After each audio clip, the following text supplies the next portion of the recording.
السلام علیکم my dear students. آج ہم ایک نیا ٹاپک انٹرا سیلولر ایکومولیشن پڑھیں گے.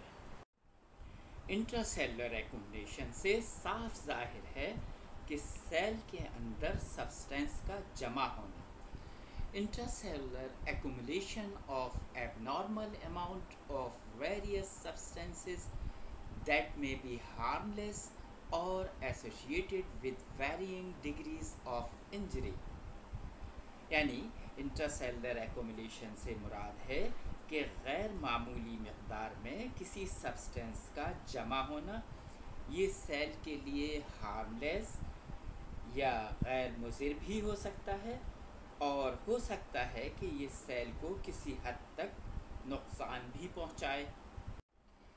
Site of intracellular accumulations: cytoplasm, within organelles, lysosomes, nucleus. یعنی انٹراسیلولر ایکومولیشن سائٹوپلازم میں ہو سکتی ہے، آرگینلز خاص کر لائسوسومز کے اندر، یا اس کے نیوکلیس میں بھی ہو سکتی ہے. Pathways of intracellular accumulation. Cell میں انٹراسیلولر ایکومولیشن کس طرح ہو سکتی ہے؟ Inadequate removal of a normal substance. ایک تو یہ کہ سیل کے اندر جو سبسٹینس نارملی موجود ہوتے ہیں ان کے ریموول کا عمل کسی طرح متاثر ہو جائے. Accumulation of abnormal endogenous substances. دوسرے یہ کہ جسم میں نارملی کوئی سبسٹینس موجود ہو وہ سیل کے اندر جمع ہونا شروع ہو جائے. فیلیور ٹو ڈیگریڈ اے میٹابولائٹ. تیسرے یہ کہ سیل میں جو نارمل میٹابولزم کے نتیجے میں سبسٹینسز بنتے رہتے ہیں ان کے ٹوٹنے یا ڈیگریڈ ہونے کا عمل رک جائے. Deposition and accumulation of an abnormal exogenous substance. اور چوتھے یہ کہ کوئی ایسا سبسٹینس جو نارملی جسم میں نہیں ہوتا وہ سیل کے اندر جمع ہونا شروع ہو جائے. Mechanism of intracellular accumulation. اس سلائیڈ میں آپ کو انٹراسیلولر ایکومولیشن کے پاتھ ویز مثالوں کے ساتھ تصویری انداز میں دکھائے گئے ہیں. اوپر آپ کو inadequate removal of a normal substance کی مثال فیٹی لیور سے دی گئی ہے جس میں لپڈ ایکومولیشن ہو جاتا ہے. نیچے accumulation of an abnormal endogenous substance کی مثال الفا 1 اینٹی ٹرپسن ڈیفیشینسی سے دکھائی گئی ہے. اس سلائیڈ میں اوپر آپ کو فیلیور ٹو ڈیگریڈ اے میٹابولائٹ کی مثال لائسوسومل اسٹوریج ڈیزیز سے پیش کی گئی ہے، اور نیچے deposition and accumulation of an abnormal exogenous substance کی مثال بڑے خوبصورت انداز میں دکھائی گئی ہے.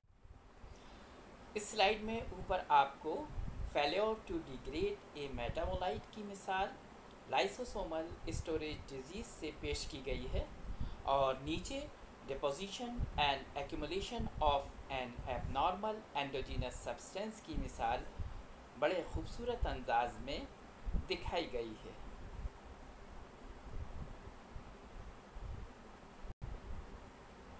اس سلائیڈ میں اوپر آپ کو فیلیور ٹو ڈیگریڈ اے میٹابولائٹ کی مثال لائسوسومل اسٹوریج ڈیزیز سے پیش کی گئی ہے، اور نیچے deposition and accumulation of an abnormal exogenous substance کی مثال بڑے خوبصورت انداز میں دکھائی گئی ہے. کلاسیفیکیشن. انٹراسیلولر ایکومولیشن کو ہم نے کلاسیفائی کرنے کی غرض سے دو حصوں میں تقسیم کیا ہے.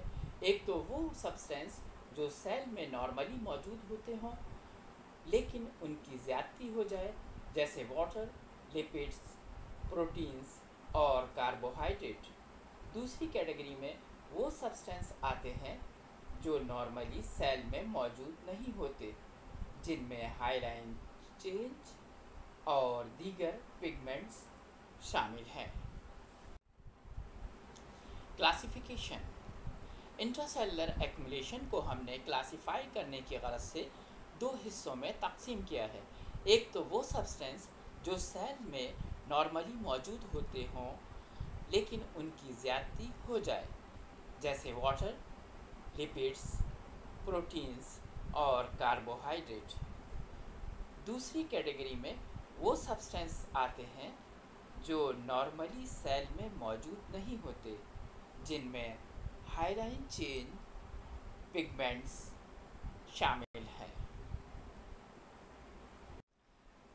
سب سے پہلے ہم واٹر کو ایکسپلین کرتے ہیں۔ سیل میں واٹر کی زیادتی کو کلاؤڈی سویلنگ کہتے ہیں۔ یہ ریورسیبل انجری ہوتی ہے۔ اس کو گرینیولر ڈیجنریشن بھی کہتے ہیں، کیونکہ اس میں سائٹوپلازم میں پروٹین گرینیولز کی فارم میں دکھتے ہیں۔ سب سے پہلے ہم واٹر کو ایکسپلین کرتے ہیں۔ سیل میں واٹر کی زیادتی کو کلاؤڈی سویلنگ کہتے ہیں۔ یہ ریورسیبل انجری ہوتی ہے۔ اس کو گرینیولر ڈیجنریشن بھی کہتے ہیں، کیونکہ اس میں سائٹوپلازم میں پروٹین گرینیولز کی فارم میں دکھتے ہیں۔ واٹر ایکومولیشن کی ہی ایک مثال ہائیڈروپک اور ویکیولر ڈیجنریشن ہے۔ Extension of change is seen in cloudy swelling. Cells are balloon, pale watery and vacuolated. Vacuoles coalesce and push nucleus to periphery. Cell bursts and nucleus undergoes karyohexis or karyolysis. اگر cloudy swelling بگڑ جائے تو ویکیولر degeneration ہو جاتی ہے۔ Cell پھول جاتے ہیں بالکل غبارے کی طرح۔